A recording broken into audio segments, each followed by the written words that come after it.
Tazkirah, peringatan dari Allah Subhanahu wa Ta'ala yang dengan ini menyadarkan manusia betapa lemahnya manusia menghadapi satu makhluk yang sangat kecil, bahkan tidak terlihat oleh mata, tapi begitu dahsyat dampaknya bagi manusia.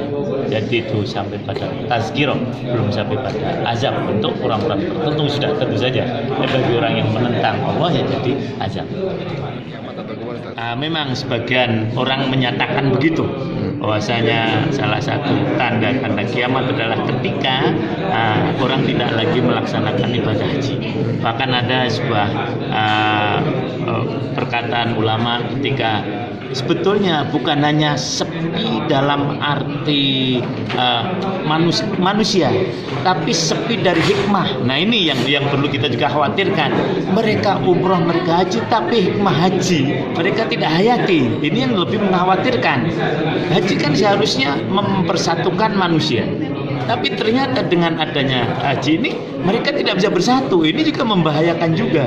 Nah inilah tadi peringatan dari Allah Subhanahu wa Ta'ala. Mungkin Allah mengingatkan, coba sampai di mana hikmah umroh yang kamu petik, sampai di mana hikmah umroh yang kamu, hikmah haji yang kamu petik dalam rangka menyatukan umat Islam.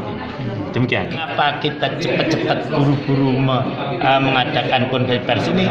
Mudah-mudahan itu upaya. Jangan sampai, maka di sini kan disebutkan, jangan sampai nanti pelaksanaan ibadah haji itu bisa terhambat. Tapi untuk misalnya kan kita wait and see, belum bisa memberikan. Kita berdoa sajalah, mudah-mudahan pelarangan ini hanya untuk umroh, sehingga kemudian corona segera dicabut oleh Allah Subhanahu wa Ta'ala. Nah, kami memang kemudian mengajak umat Islam untuk berdoa, namanya doa qunut nazilah, agar setiap sholat 5 waktu kita berdoa mudah-mudahan wabah ini dicabut oleh Allah Subhanahu wa Ta'ala. Harapannya ya oke, ikutlah mereka berperhatian masalah ini, apalagi kan di Arab Saudi, walaupun saya juga pernah ke pusatnya ya di Jeddah. Nah, dengan kita kirim surat, mudah-mudahan mereka juga bisa ikut mendorong keinginan umat Islam agar jangan sampai haji dibatalkan lah semacam.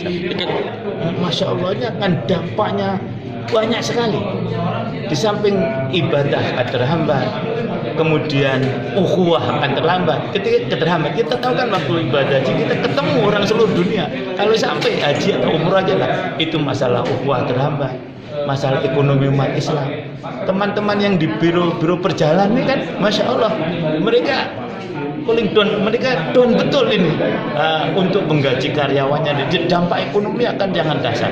Jadi bukan hanya dampak kamar semata, bahkan negeri Indonesia ini walaupun bukan negeri Islam, negara Islam juga mesti akan merasakan dampaknya.